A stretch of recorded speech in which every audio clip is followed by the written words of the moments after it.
Perintah Kaisar Naga, audiobook, novel silat, episode 660. Celana Master Istana Ketiga sudah basah saat ini, dan dia begitu ketakutan hingga mengompol. Awalnya dia mengira Sang Tetua Agung bisa menemukan orang-orang kuat dari surga ke-12, tapi kini, orang itu justru terbunuh dalam hitungan detik. Orang di depannya ini sungguh terlalu kuat, benar-benar terlalu kuat. Tolong ampuni aku, senior, tolong ampuni aku. Aku dipaksa oleh Istana Dao Iblis Jahat dan tidak punya pilihan lain selain menyerang Dev. Master Istana Ketiga berlutut dan merangkak di depan 10.000 pedang bintang.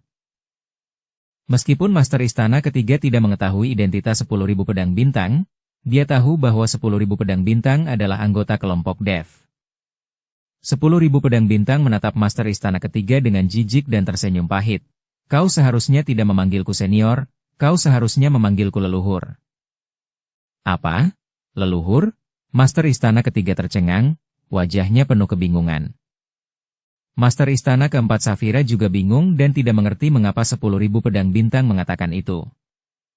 Dia adalah pendiri Istana Dewa Mu, penguasa pertama Istana Dewa. Dev mulai memperkenalkan. Ketika kata, penguasa pertama Istana Dewa, disebutkan, semua orang terkejut.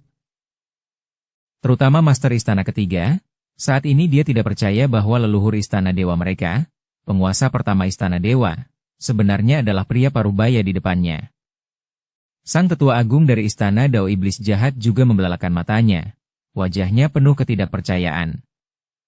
Bagaimanapun juga, dia tidak pernah menyangka kalau orang yang akan berurusan dengannya adalah pemimpin pertama Istana Dewa.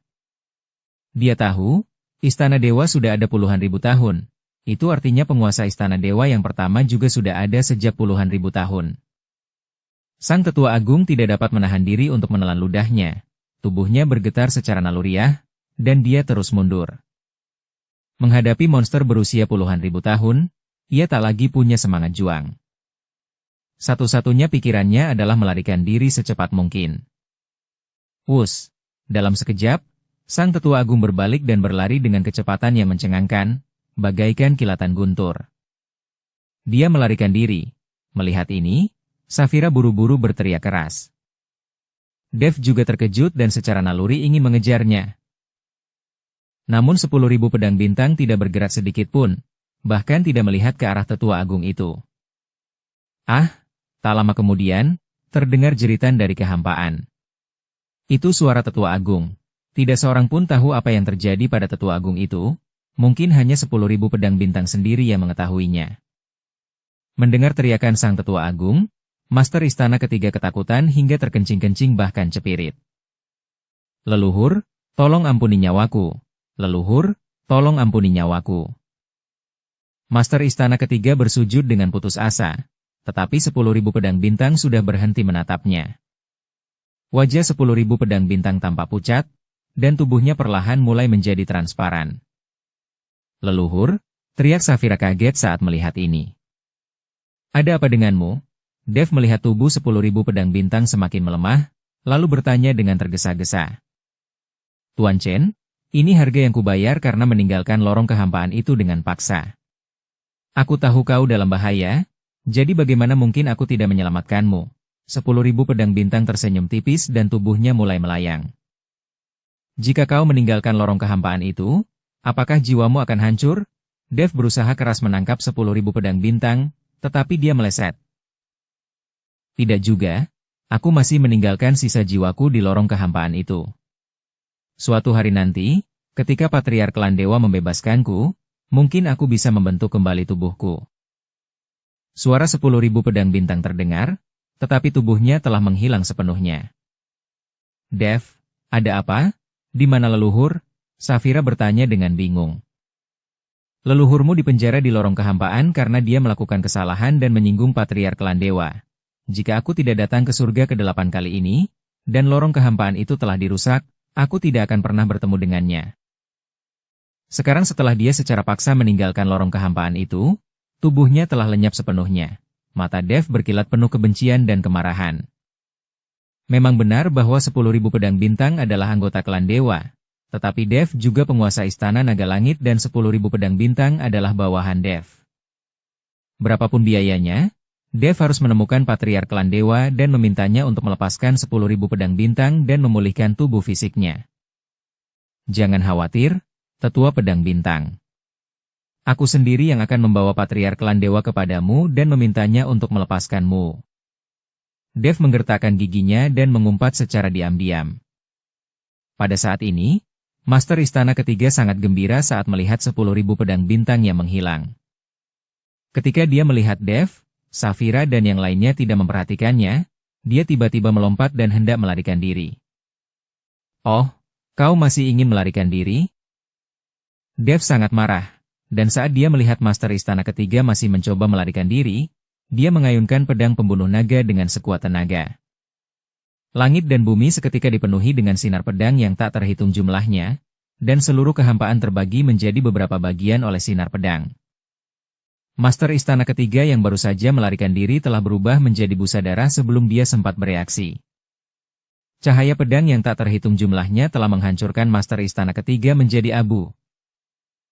Melihat kematian tragis dari Master Istana Ketiga, semua orang di Istana Ketiga berlutut dan memohon belas kasihan. Melihat orang-orang itu, Dev tahu bahwa mereka hanya mengikuti perintah. Hari ini, aku akan mengampuni nyawa kalian, tetapi kalian harus menebus dosa-dosa kalian dan melindungi istana para dewa. Dev berkata dengan keras. Semua pembudidaya dari Istana Ketiga mengangguk setuju. Sekarang, para pengawal dewa di Istana Raja Dewa telah menderita banyak korban, dan yang tersisa juga terluka. Jadi orang-orang itu harus menjaga Istana Raja Dewa. Dev melirik mayat-mayat yang tak terhitung jumlahnya di tanah, perlahan-lahan merentangkan telapak tangannya, dan tas-tas penyimpanan yang tak terhitung jumlahnya antara langit dan bumi terbang ke arahnya. Jumlahnya ada puluhan ribu. Semuanya adalah tas penyimpanan dari tubuh para pembudidaya iblis yang terbunuh. Melihat tas-tas penyimpanan ini, mulut Dev sedikit mengerucut. Sumber daya ini cukup baginya untuk berlatih selama beberapa waktu. Segera setelah itu, Dev melepaskan seberkas api, dan puluhan ribu mayat berubah menjadi abu dalam sekejap dan menghilang tanpa jejak. Dev mengeluarkan 10.000 tas penyimpanan dan menyerahkannya kepada Saphira, sambil berkata, Master Istana Keempat, Istana Raja Dewa telah rusak parah, dan kau perlu memulihkan semuanya. Ambillah tas penyimpanan ini dan manfaatkan waktumu sebaik-baiknya untuk memulihkan diri dan meningkatkan kekuatanmu. Dukung channel Novel Silat dengan subscribe, follow, like, komen dan share. Saphira langsung menerimanya tanpa ragu, lalu menatap Dev dan berkata, apa yang akan kau lakukan? Meningkatkan kekuatanku, Dev tersenyum pahit. Setelah kejadian ini, Dev tahu bahwa meskipun ia berkultivasi dengan sangat cepat, musuh yang dihadapinya juga semakin kuat. Jika 10.000 pedang bintang tidak mempertaruhkan nyawanya untuk melindunginya, ia mungkin sudah mati sekarang. Sungguh sulit bertahan hidup tanpa kekuatan, belum lagi jika ingin pamer, harus punya kekuatan yang nyata. Awalnya, Dev ingin mencari cara untuk pergi ke surga ke-9 karena dia tidak dapat menemukan jiwa keluarga Hu di surga ke-8. Namun kini, Dev telah berubah pikiran. Ia harus meningkatkan kekuatannya terlebih dahulu. Selain berhadapan dengan Istana Dao Iblis, Dev juga harus memiliki kekuatan yang cukup untuk bersaing dengan Patriark Klan Dewa, supaya Patriark Klan Dewa mau melepaskan 10.000 pedang bintang. 10.000 pedang bintang begitu kuat, namun ia dipenjara oleh Patriark Klan Dewa. Itu menunjukkan betapa mengerikannya kekuatan Patriark Klan Dewa. Perbedaan kekuatan antara Dev dan lawannya sungguh besar. Seandainya Tuan Xi ada di sini, Dev tak dapat berhenti memikirkan Tuan Xi. Kalau saja Tuan Xi ada di sini, dia pasti bisa membuat Patriark Klan Dewa berlutut dan memohon belas kasihan, bukan? Namun, setelah tiba di alam surgawi, Tuan Xi tidak pernah muncul lagi. Dev juga tidak bisa selalu mengandalkan Tuan Xi untuk melindungi hidupnya. Aku akan menyiapkan tempat yang tenang untukmu berlatih secara diam-diam, kata Saphira. Tidak perlu, aku berencana untuk kembali dan melihat-lihat. Lagi pula, Tuan Hu masih di surga ke-7. Dev menggelengkan kepalanya. Dia tidak berencana untuk berlatih di surga ke-8, tetapi berencana untuk kembali dan berlatih dengan benar. Kembali ke surga ke-5, setidaknya tidak akan ada bahaya di sana, dan dia juga ingin tahu apa yang terjadi dengan sekte pedang sekarang. Ngomong-ngomong, dia pergi ke surga ke-6 untuk menemui HKM Wu, Raja Kerajaan Dewa, untuk menanyakan masalah patriark klan Dewa. Lagi pula, HKM Wu juga merupakan anggota klan Dewa, jadi dia pasti tahu sesuatu tentang klan Dewa.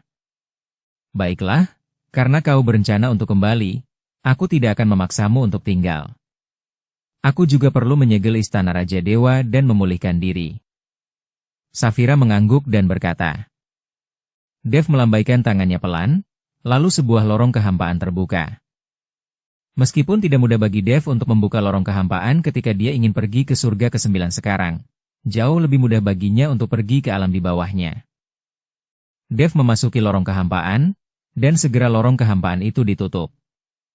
Pertama-tama dia harus pergi ke surga ke-7 untuk menjemput Medhu, dan memberitahu Medhu bahwa masalah jiwa keluarga Hu harus ditunda untuk sementara waktu.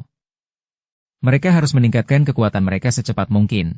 Jika tidak mereka tidak akan mampu menghadapi istana Dao Iblis jahat, apalagi menyelamatkan jiwa keluarga Hu. Semenjak Tetua Agung itu menyebutkan surga ke-12 dan memanggil pelindung Dharma dari istana Dao Iblis, Dev tahu bahwa dia tidak akan mampu bersaing dengan istana Dao Iblis jahat sendirian kecuali Tuan Si muncul. Dev berjalan keluar dari lorong kehampaan dan tiba di Kabupaten Dongxiang. Pada saat ini, Kabupaten Dongxiang sudah dikuasai oleh keluarga Lin. Medhu juga diperlakukan sebagai tamu kehormatan oleh keluarga Lin.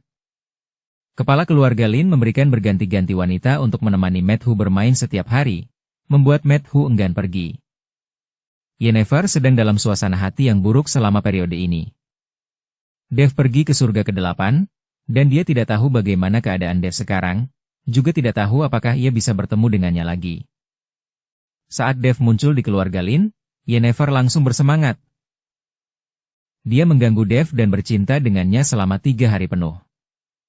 Namun, saat Dev berlatih kultivasi ganda dengan Yennefer, dia tidak lupa berlatih bela diri. Seperti kata pepatah, mengasah pisau tidak menunda penebangan kayu. Dev tidak tinggal lama di Kabupaten Dongxiang sebelum ia membawa Medhu ke surga ke-6. Meskipun Yennefer enggan, dia tahu bahwa Dev memiliki hal penting untuk dilakukan dan tidak menghentikannya. Dev dan Medhu membuka saluran kehampaan dan langsung menuju surga ke-6, lalu pergi ke kerajaan dewa. Pada saat ini, kerajaan dewa belum sepenuhnya pulih ke masa kejayaannya, tetapi kekuatannya sudah termasuk yang terbaik di surga ke-6.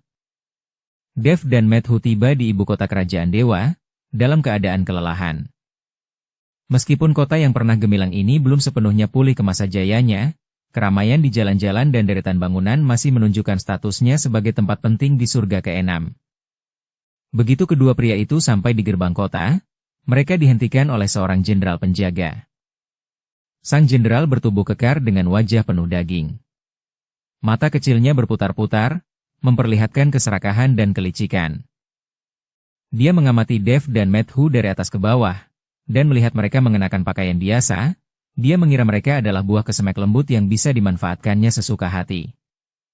Berhenti, kalian berdua, kalian harus membayar biaya untuk masuk kota. Sang jenderal meletakkan tangannya di pinggul dan berteriak keras. Dev mengerutkan kening, diam-diam merasa tidak senang. Dia tidak menyangka akan menemui kesulitan seperti ini di gerbang kerajaan dewa ini. Lagi pula, jenderal ini jelas tidak mengenalnya. Kalau tidak, dia tidak akan berani bersikap lancang seperti itu. Biaya? Aku ingin bertanya, sejak kapan kerajaan dewa ini mulai mewajibkan biaya untuk memasuki kota? Dev bertanya dengan dingin, dengan sedikit nada agung dalam suaranya. Sang jenderal mencibir dan berkata dengan nada menghina, "Sialan, jangan bicara omong kosong. Aturan yang kubuat adalah aturan. Kalau kalian tidak mau membayar, keluarlah dan jangan menghalangi jalan di sini." Medhu sangat marah ketika mendengar ini. Ia memiliki temperamen yang buruk dan tidak tahan dengan kemarahan seperti itu. Dia melangkah maju, menunjuk hidung sang jenderal, dan mengumpat, "Kau pikir kau siapa? Beraninya kau memanfaatkan kekuatan orang lain? Percaya atau tidak, aku akan menamparmu sampai mati." Sang jenderal murka mendengar kata-kata Medhu. Ia melambaikan tangannya dan berteriak, "Kemari! Ikat dua orang bodoh ini." Dalam sekejap, sekelompok penjaga bergegas dan mengepung Dev dan Methu. Dev menggelengkan kepalanya tanpa daya. Ia tidak ingin menimbulkan masalah, tetapi jenderal ini benar-benar tidak tahu apa yang baik untuknya. Ia melambaikan tangannya pelan, dan kekuatan spiritual yang dahsyat langsung terpancar. Sebelum para prajurit sempat bereaksi, mereka terguncang dan jatuh ke tanah. Melihat hal itu, wajah sang jenderal berubah sangat jelek. Dia tidak menyangka bahwa kedua orang yang tampaknya biasa saja ini memiliki kekuatan sebesar ini. Namun, ia tetap keras kepala dan berteriak, "Beraninya kalian membuat masalah di gerbang ibu kota kerajaan dewa? Kalian benar-benar mengabaikan hukum. Ayo, bawa mereka ke istana dan biarkan Yang Mulia menangani mereka." Lalu, Dev dan Methu digiring oleh sekelompok tentara dan dibawa ke istana. Sepanjang jalan, Methu terus mengeluh, sementara Dev tampak tenang. Ia ingin melihat bagaimana Raja HKMU akan menangani masalah ini setelah mereka memasuki istana. Ketika mereka dibawa ke istana, mereka terlihat oleh Yanitza. Yanitza kini telah menjadi Perdana Menteri Kerajaan Dewa. Ia mengenakan gaun ungu yang indah dan aksesori rambut yang indah, tampak anggun dan elegan. Ketika dia melihat Dev dan Methu diikat, dia tertegun pada awalnya, lalu dia menjadi marah. Ketika sang jenderal melihat Yanitza datang, ia bergegas menghampiri dan berkata sambil mengangguk dan membungkuk, "Nyonya Zi, kedua orang ini telah mendobrak gerbang kota dan melukai rakyat kita. Aku telah mengikat mereka dan membawa mereka ke sini. Tolong tangani mereka." Setelah mendengar ini, wajah Yanitza langsung menjadi sangat merah padam. Tanpa berkata sepatah kata pun, dia melangkah maju, mengangkat tangannya dan menampar wajah sang jenderal 2 kali dengan keras. Plak, plak, sang jenderal dipukuli hingga pusing, menutupi wajahnya dan menatap Yanitza dengan ngeri. "Kau benar-benar bodoh, kau tahu siapa yang kau tangkap?" "Dia Tuan Dev Chen, beraninya kau memperlakukannya seperti ini? Kurasa kau sudah tidak ingin hidup lagi." Yanitza berteriak dengan marah. Ketika sang jenderal mendengar hal ini, dia menjadi sangat ketakutan hingga wajahnya menjadi pucat, kakinya lemas, dan dia jatuh berlutut dengan suara keras, sampai terkencing celananya basah. Ia bersujud dan memohon ampun, "Tuan Chen, Nyonya Zi, aku buta dan tidak menyadari bahwa Tuan Chen yang datang berkunjung. Kumohon, Tuan Chen, maafkan aku kali ini." Reputasi Dev telah lama menyebar ke seluruh surga ke-6, terutama di kerajaan dewa. Raja HKMU ingin semua orang selalu mengingat nama Dev Chen. Jika bukan karena Dev, kerajaan dewa mungkin sudah hancur sekarang. Dev merasa sedikit kasihan saat melihat penampilan jenderal yang menyedihkan. Dia melambaikan tangannya dan berkata, "Sudahlah. Ketidaktahuan bukanlah kejahatan. Berdirilah, tapi jangan terlalu sombong dan mendominasi di masa depan, atau aku tidak akan membiarkanmu pergi dengan mudah." Sang jenderal tampak seolah-olah telah diampuni. Ia bersujud sebagai ungkapan rasa terima kasih, lalu melarikan diri karena malu. Yanitza berbalik dan menatap Dev, matanya penuh semangat dan kegembiraan. Dia menghampirinya, menggenggam tangan Dev, dan berkata, "Dev, akhirnya kau di sini. Aku sudah menantikan kedatanganmu." Dev tersenyum dan berkata, "Yanitza, aku di sini untuk menanyakan sesuatu padamu. Aku ingin bertanya tentang patriark klan dewa." Yanitza mengangguk dan berkata, "Ini bukan tempat untuk bicara. Ayo masuk dan bicara." Sambil berbicara, ia menggandeng tangan Dev dan berjalan menuju kamarnya. Methu melihat ini dan berdiri di luar pintu dengan bijaksana. Setelah memasuki ruangan, Yanitza menutup pintu. Dia berbalik dan menatap Dev, matanya berkilat dengan cahaya yang menyala-nyala. Sebelum Dev dapat berbicara, dia melemparkan dirinya ke pelukannya. "Dev, aku sangat merindukanmu," kata Yanitza lembut, dengan nada genit di suaranya. Dev sedikit kewalahan dengan perilaku Yanitza, tetapi dia cepat bereaksi. Dia memeluk Yanitza dengan lembut dan berkata, "Yanitza, aku juga merindukanmu. Tapi aku punya urusan penting yang harus diselesaikan sekarang. Mengenai patriark klan dewa." Yanitza mengangkat kepalanya, menatap Dev, dan berkata, "Dev, Jangan bicarakan itu dulu. Jangan pikirkan masalah itu hari ini, tetaplah bersamaku. Sambil berkata demikian, ia berinisiatif mencium bibir Dev sambil melepaskan pakaian hingga telanjang bulat. Dev sedikit ragu pada awalnya, tetapi segera terpengaruh oleh antusiasme Yanitza. Keduanya berpelukan erat dan berciuman dengan penuh gairah. Setelah itu, Yanitza menarik Dev ke samping tempat tidur, dan keduanya memulai kultivasi ganda yang penuh gairah. Selama proses kultivasi ganda, Dev merasakan kekuatan spiritual yang kuat mengalir di antara mereka berdua. Kekuatan spiritual ini tidak hanya menyehatkan tubuhnya, tetapi juga sedikit meningkatkan kultivasinya. Yanitza juga mendapatkan banyak manfaat dari kultivasi ganda ini. Kulitnya menjadi lebih kemerahan dan matanya menjadi lebih cerah. Setelah kultivasi ganda selesai, keduanya berbaring dalam pelukan masing-masing.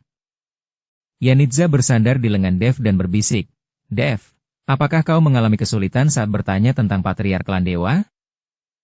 Dev mengangguk dan menceritakan kepada Yanitza semua yang terjadi padanya di surga ke-8.